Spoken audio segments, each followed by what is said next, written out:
Ассалаумағалейкум достар, сіздермен бірге қазақ тіліндегі спортшы әлі YouTube арна ERAX.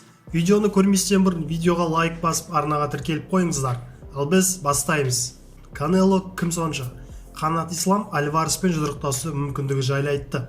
Орта салмақта өнер көрсететін қазақ боксшысы Қанат Ислам намибиялық Уолтер Каутондоквамен жекпе-жегіне арналған баспасөз мәслихаты кезінде мексикалық Сауль Канело Альвареспен жұдырықтасуға дайын екенін мәлімдеді.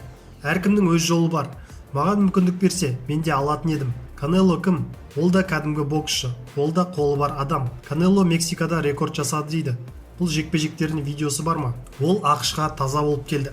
Мен кез келген боксшымен жұдырықтасуға дайынмын. Бірақ онда менде мүмкіндік жоқ. Онда мексикалықтар көп. Олар жекпе-жекке билеттер мен трансляцияны сатып алады. Қазақстандықтар өте аз. Сондықтан мен қаншалықты аты шыққан боксшы болғанымен ақшта маған көрермен жоқ.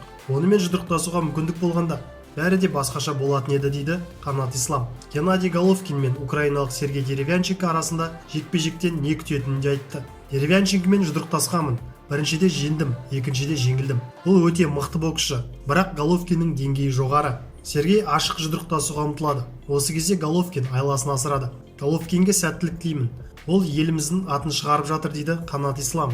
Айта кетейік, қазақстандық боксшының орта салмақтағы WBO интернационал белбеуі үшін жекпе-жегі 26 қазанда Алматы аренада өтеді. Және су жаңалық Артем Резников Хасан Халиевпен екінші рет жеңді.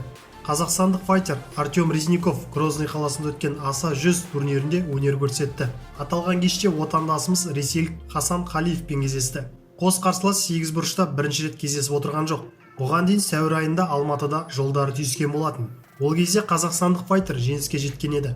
Ал бүгін ресейлік спортшы үшін қарымта қайтаратын мол мүмкіндік туған еді.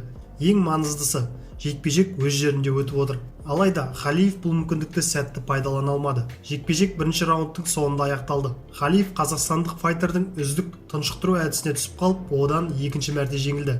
Осылайша Артем Резников аса ұйымдағы дебютын сәтті өткізіп, өз рекордын 20-6-ға жеткізді. Сіздермен бірге болған қазақ тіліндегі спортшы әлі YouTube арна ERAX. Арнаға жазылуды ұмытпаңыздар. Күн сайын жаңа видеолар біздің арнаға шығып отырады. Ал мен сіздермен қоштаспаймын. Келесі кездескенше.